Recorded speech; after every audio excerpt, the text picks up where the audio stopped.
Indianapolis, Indiana, good morning. So good to see you on this Labor Day.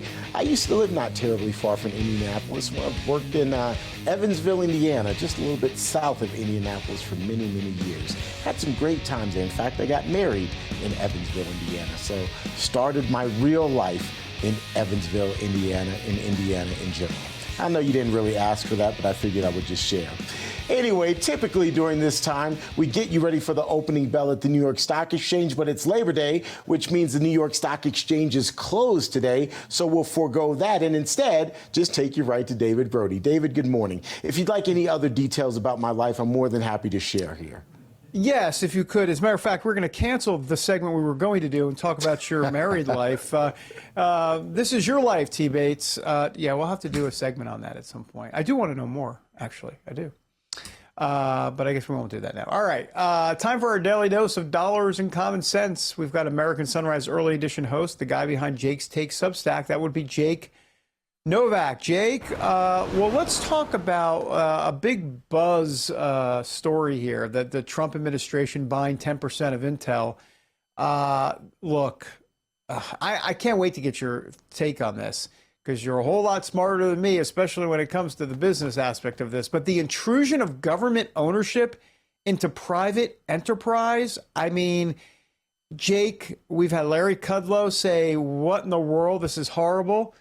Steve Moore, same thing. A lot of people, a lot of conservatives are like, no, this is not the way to go.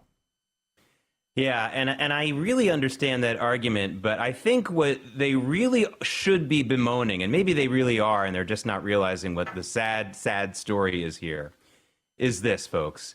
Computer chips are the new nuclear weapons. They are the new weapons of mass destruction. They can be. They can also be great weapons of progress. And of course, they've done that, right, for a long time, and that's great. We are in a serious crisis in the world right now. The free world is what's left of the free world. It's very, very difficult to keep very dangerous secrets away from our enemies when countries like China, and to some extent Iran and maybe Qatar, but really China, can very easily, because they have the cash flow, get access to those secrets. That's what this is about. I know President Trump's talking about it like it's some kind of financial deal for the taxpayers and he's made money for the United States. But that's not what's really going on here. This is actually a national security thing. Now, can this be done in ways other than taking an ownership stake in Intel? Yes. So there's where I agree with some of the critics of this. There could be a situation where we set up more strict rules about what can be shared, and we're going to have to spend a lot of money, though, to enforce that. China has tremendous cash flow. So I think what this is a very sad, basically, agreement that we're just going to have to make, a sad settlement in the minds of those who are trying to protect American national security and the world's national security. It's one of those kinds of things like, well, it's a shame I have to put a lock on my locker. It's a disgrace. It's horrible.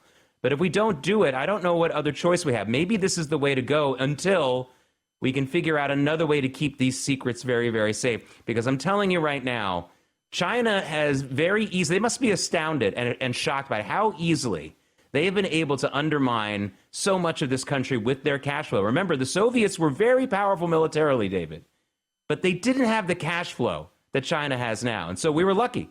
There wasn't a lot of undermining of American principles and American institutions by the Soviets. There was some, but nothing like what we're seeing now from China and Qatar and these people who have the cash flow. So this, to me, is a very sad.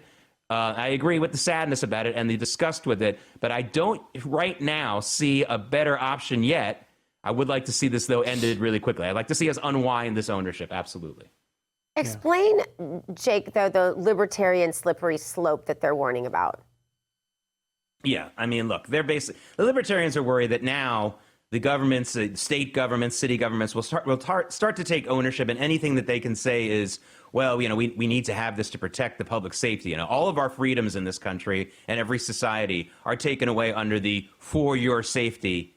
Right. And it could be, but on the problem is, we all know the story about the boy who cried wolf. Yes, he cried wolf twice and it was phony, but the third time, right, it was true and nobody listened. So this is very scary at this point. Have they, we have to figure out, have they cried wolf here on something that isn't necessarily a national security issue, and then when the day comes when we need to do it, we're not going to do it?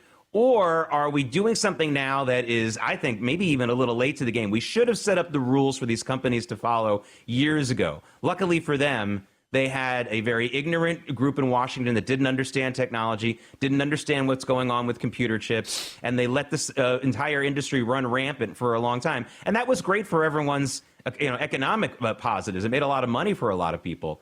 But China absolutely has way too much of our secrets already because they were lax about this. I'd love to see another solution, Dr. Gina, than 10% ownership, because I agree, it is a slippery slope towards some other bad things. But without that, maybe it might be too late to do anything else like this with chips. And that's what I think everyone needs to understand. These are the new nuclear weapons. The companies that make the nuclear missiles don't get to just do what they want. The government basically does kind of tell them what to do already. And I don't hear too many libertarians arguing about that. Jake, you said the words too late, and so I immediately go to the Federal Reserve and Jerome Powell. The Federal Reserve seems to be indicating that it might cut interest rates at its upcoming meeting. Do you think that's ultimately going to happen? And more importantly, is it good policy, or is Jerome Powell, will the Fed governors simply be caving to President Trump's pressure? Well, the first thing, Terrence, they better cut rates this month, because if they don't, there's going to be a very massive market sell-off. Almost every investor on Wall Street is absolutely betting heavily on a rate cut. If that doesn't happen, it's going to be lights out for a lot of people. So that's one thing. I really think that the Fed has really lost all of its credibility. We keep talking about Fed independence. Oh, is it independent? What about the credibility of the Fed? The Fed cut rates twice last year when inflation was higher than it is now. They have yet to explain why they cut it then, and they didn't cut, they haven't cut it up until now, so far this year. That's the real problem here. They've lost their credibility. We talk about accountability a lot in politics. People say, well, you shouldn't say nasty things about politicians, or President Trump shouldn't be pressuring people. Well, otherwise, is the Fed accountable at all? I don't really know who the Fed is accountable unless the president or someone else shines a light on his policies. And sometimes, I guess, it needs to make it personal. Otherwise, the news media doesn't know how to cover stories unless it's personal. So that's probably what's going on right here. I think that, yes, what we really need in this country, though, is ways to make our interest rates go down more organically, and not because some old guys and gals in a room cut it. I'd like to see more housing built on federal lands if necessary, which is something President Trump has promised to do. I'd like to see more banks being allowed to operate with fewer regulations so that you can have some more competition in lending. That would be a more organic. Getting back to the libertarians, where are they in all of this? I'd like to hear them talk about ways to get our interest rates down in ways other than begging Jerome Powell to cut rates. Yeah. Jake Novak, great to have you on this Labor Day. We appreciate it. I hope you're not working too hard on Labor Day, though I don't know if you would or not. It's a labor of love for him. It is a labor of love. That's a great point. Nicely said, T. Bates. Jake, thanks for being here. Appreciate it. My pleasure. Happy Labor Day.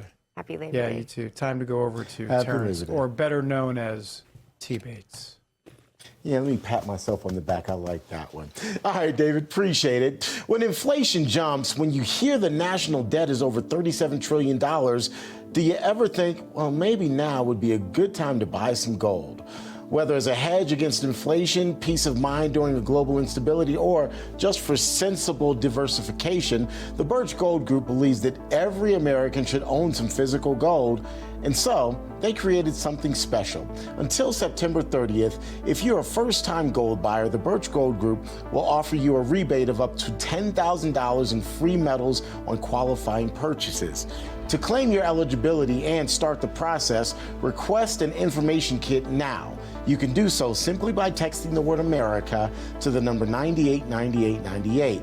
Plus, the Birch Gold Group can help you roll an existing IRA or 401k into an IRA in gold, and you're still eligible for a rebate in free metals of up to $10,000. The Birch Gold Group is the only precious metals company that so many Americans trust, as do their tens of thousands of customers. So make right now your first time to buy gold and take advantage of a rebate of up to $10,000 when you buy by September 30th. Again, to get the information you need, text the word America to the number 989898. Claim your eligibility and get your free information kit. Text the word America to the number 989898.